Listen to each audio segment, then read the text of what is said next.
Halo rekan-rekan aparatur sipil negara di seluruh Indonesia, Anda adalah garda terdepan pelayanan publik kita. Nah, siap-siap, karena cara kita bekerja ini bakal berubah. Dan ini kabar yang bagus banget loh. Kita bakal ngobrolin sesuatu yang bukan sekedar upgrade teknologi, tapi ini adalah sebuah misi baru buat kita semua, Smart Governance. Inilah kunci kita buat mewujudkan Indonesia Emas 2045. Oke, coba kita jujur-jujuran dulu. Aplikasi pemerintah udah banyak kan? Layanan udah banyak yang online. Bisa dibilang e-government itu udah kita lakuin. Pertanyaannya, apakah itu puncaknya? Apa kerjaan kita udah selesai sampai di situ? Jawabannya, tentu aja belum. Justru ini baru langkah pertama dari perjalanan yang jauh lebih seru. Jadi, ini bukan lagi soal mindahin dokumen ke digital atau ngisi formulir online. Ini jauh lebih dalam dari itu. Ini soal evolusi peran Anda, peran kita semua sebagai pelayan publik. Kita akan lihat bareng-bareng gimana teknologi itu mengubah cara kita berpikir, bukan cuma cara kita bekerja. Semuanya demi melayani bangsa ini dengan lebih cerdas.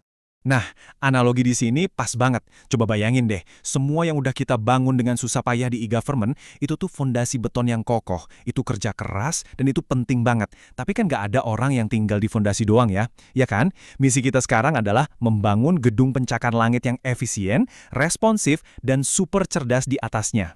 Itulah yang namanya smart governance. Terus, gimana cara kita ngebangun gedung itu? Ini jelas bukan proyek sulap yang selesai semalam. Ini adalah sebuah evolusi, satu langkah demi satu langkah. Yuk kita bedah perjalanannya bareng-bareng, biar kita semua paham kita ini ada di mana sekarang, dan tujuan kita itu kemana. Timeline ini sebenarnya cerita kita sendiri loh. Dulu di era e-government, misi kita simple. Pokoknya semua harus online. Terus kita maju ke era digital government. Kita mulai mikir, gimana ya caranya biar sistem A bisa nyambung sama sistem B? Nah, sekarang kita ada di sini, di era smart governance. Pertanyaannya beda lagi. Semua teknologi ini, gimana caranya bisa bikin hidup warga jadi lebih baik? Ini dia inti perubahannya yang paling penting. Fokus kita geser. Dari yang tadinya ngurusin proses, jadi fokus ngurusin manusia.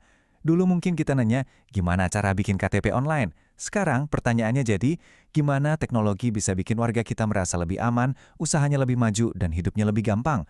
Pergeseran ini mengubah segalanya. Oke, konsepnya udah dapat ya. Sekarang pertanyaannya, gimana cara kita ngerjain ini di lapangan? Coba anggap 4 prinsip ini sebagai toolkit Anda. 4 alat praktis yang bisa Anda pakai setiap hari, nggak peduli apapun posisi dan dimanapun Anda bertugas. Alat pertama, transparansi. Ini bukan sekedar ngebuka dokumen ya, tapi ini soal membangun kepercayaan. Waktu kita buka data anggaran atau proses perizinan, kita tuh bukan cuma ngasih info, kita sebetulnya lagi bilang ke publik, kami percaya pada Anda, dan Anda pun bisa percaya pada kami. Ini soal membangun jembatan kepercayaan. Alat kedua, akuntabilitas. Artinya apa? Nggak ada lagi tindakan yang nggak bisa dipertanggungjawabkan. Nggak ada lagi area abu-abu. Setiap rupiah yang kita pakai, setiap keputusan yang kita ambil, harus bisa dilacak dan dijelaskan.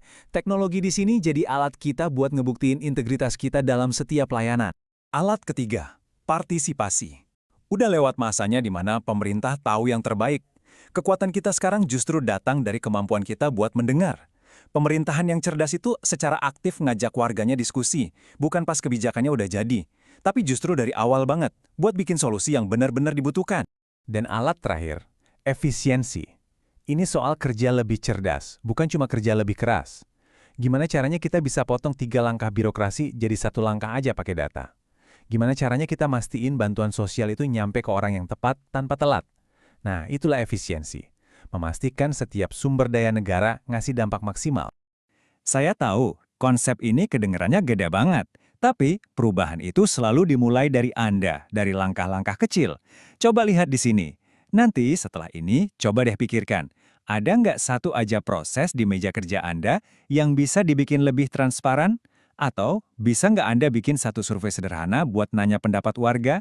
Langkah kecil Anda hari ini adalah fondasi buat perubahan besar besok. Dan tolong ingat ini baik-baik. Setiap langkah kecil yang Anda ambil, setiap data yang Anda buka, setiap masukan warga yang Anda dengar, itu bukan sekedar pekerjaan rutin.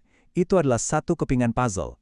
Puzzle yang kalau kita susun bareng-bareng akan membentuk satu gambar yang luar biasa. Indonesia Emas 2045. Kutipan ini benar-benar merangkum semuanya dengan sempurna. Smart governance itu bukan garis finish, bukan proyek yang nanti bakal selesai. Bukan. Ia adalah cara baru kita bekerja. sebuah pola pikir yang kita bawa setiap hari untuk mengantar Indonesia ke masa depannya. Dan jangan salah, ini bukan cuma wacana. Secara nasional, peta jalannya itu sudah ada. Kita sekarang lagi di fase 1, membangun fondasi digital. Gak lama lagi, kita akan mengintegrasikan semua layanan, lalu membuat kebijakan berdasarkan data, sampai akhirnya kita benar-benar jadi negara cerdas. Dan di setiap fase ini, siapa mesin penggeraknya? Anda semua, para ASN. Jadi, saya mau menutup paparan ini dengan satu pertanyaan. Dan pertanyaan ini bukan untuk kantor atau institusi Anda, tapi untuk Anda secara pribadi. Sebagai seorang aparatur sipil negara, melihat perjalanan besar bangsa ini, peran apa yang akan Anda ambil untuk jadi bagian dari solusi? Karena masa depan pemerintahan cerdas Indonesia dimulai dari jawaban Anda hari ini.